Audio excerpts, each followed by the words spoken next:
Japan's beauty is not only in its landscapes. It is also hidden in the small habits people practice every day.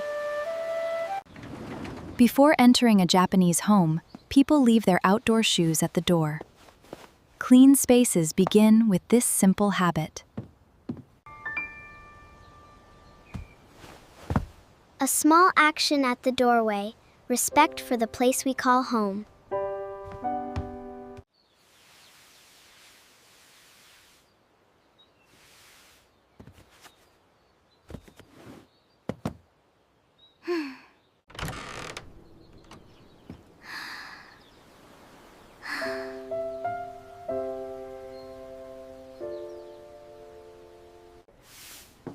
Wow, look how clean this is getting! Let me help you with that heavy book. Thank you so much, Yuki. Life. So often we view cleaning as this heavy burden. It's a chore we gotta rush through on the weekend just so we can get back to our actual lives. But the Japanese perspective flips that completely upside down. Over there, cleaning is integrated right into the very rhythm of the day.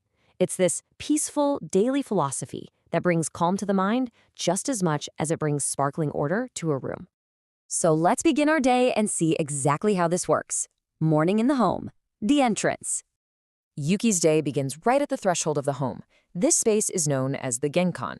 Notice that warm sunlight spilling through the doorway and those fresh, colorful hydrangeas resting in the pot right nearby?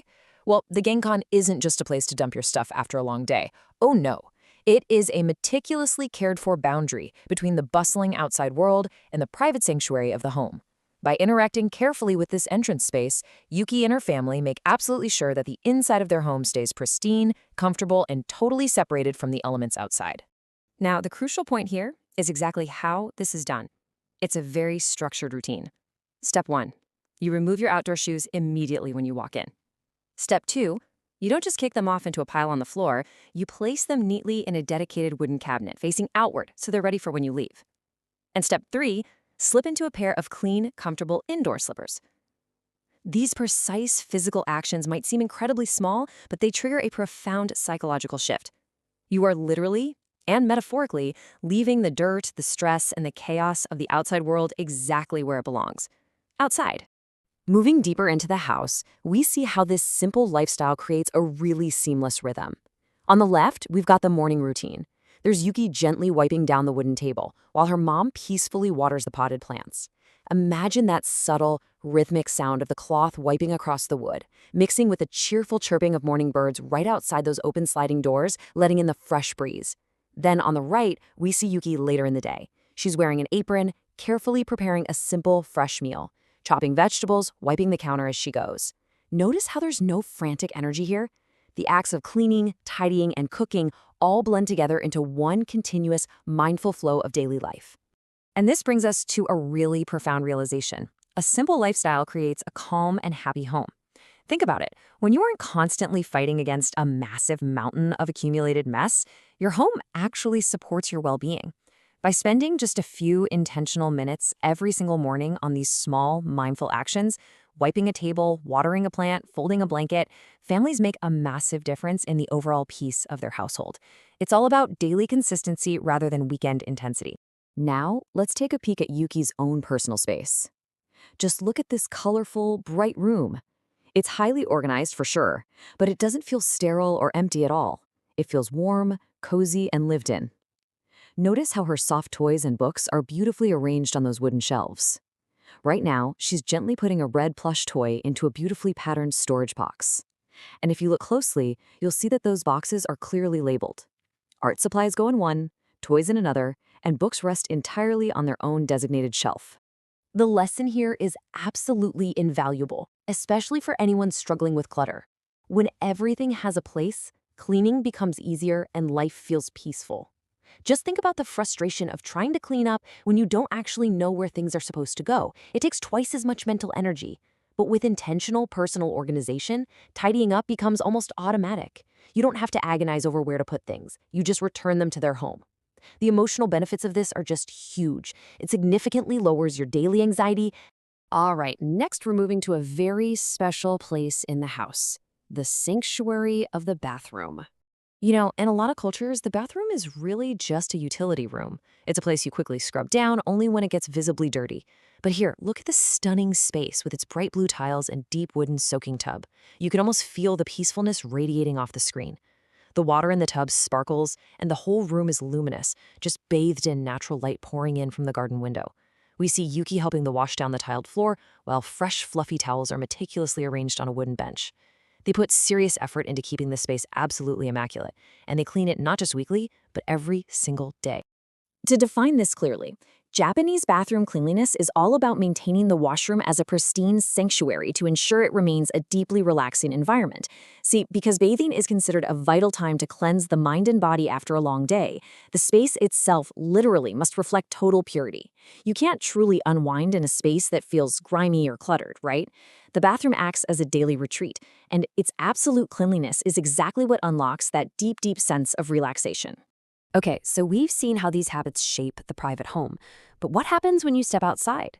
Let's take a look at the afternoon in the community and focus on shared spaces. Here we have Yuki walking through her town in the afternoon. She's got her notebook in hand, strolling along these serene, river-lined dirt paths right beneath blooming cherry blossom trees. You can see other villagers in the background just going about their day. But notice something. There isn't a single piece of litter anywhere on the ground. Not one. The breathtaking beauty of this town isn't just because of nature, it's because the people actively protect it. This right here is exactly how personal cleanliness scales up to the city level. Just look at the beautifully clean, stone-paved streets, lined with vibrant flower gardens and local shops. And notice the citizens on the right, actively participating in a highly organized communal recycling station. They are carefully, deliberately separating their glass, their plastics, and their paper. This vital task isn't just pushed off onto sanitation workers. It is a shared civic duty. Everyone plays a daily part in managing waste responsibly. This really delivers one of the most important lessons of this entire explainer. Clean cities are created by people who respect their surroundings. Public cleanliness simply doesn't happen by accident, and it definitely doesn't happen just by having strict municipal laws. It is entirely built on a rock-solid foundation of mutual community respect. When you view the street outside your home as an extension of your own living space, well, you naturally want to keep it beautiful for yourself and for your neighbors. It's a truly community-wide effort that touches every single generation. We see families working together in the bright green garden, planting and watering hydrangeas. We see neighbors out on the street with brooms, sweeping the public walkways. We see kids at schools sorting the recycling. With Yuki at the center of it all, maintaining her own desk, we suddenly realize that everything is deeply connected. Let's break down exactly what children like Yuki are actually doing. At school, they don't rely entirely on janitors to clean up after them. No, the students themselves are responsible for sweeping the classroom floors, wiping down their own desks until they literally shine, watering the school's plants, and organizing all the communal books. And then, that exact same attitude naturally extends outward to community recycling and sweeping the public streets. By doing these specific tasks every single day, everyone learns super early on that they are personally responsible for keeping the places they use beautiful. As Yuki's teacher so beautifully puts it, taking care of our classroom means taking care of each other. This cements an incredibly powerful idea. Cleaning is never seen as a punishment. And it's not just about hygiene either. It is an act of deep empathy and community care. When you clean a desk, you're making sure the next student has a pleasant place to study. You are showing real, tangible respect for your peers. Now, as the day winds down, we reach our final core principle: evening. Deep respect for nature. We find Yuki spending her evening tending to a garden right at the edge of a serene river. Imagine the tranquil sounds of a small waterfall bubbling away in the background and the gentle evening breeze catching those falling pink cherry blossoms. She's gently planting flowers, wearing her gardening gloves, hands deep in the soft soil. You see, cleaning and organizing aren't about dominating your environment or scrubbing away the outside world. They're really about harmonizing with the natural world.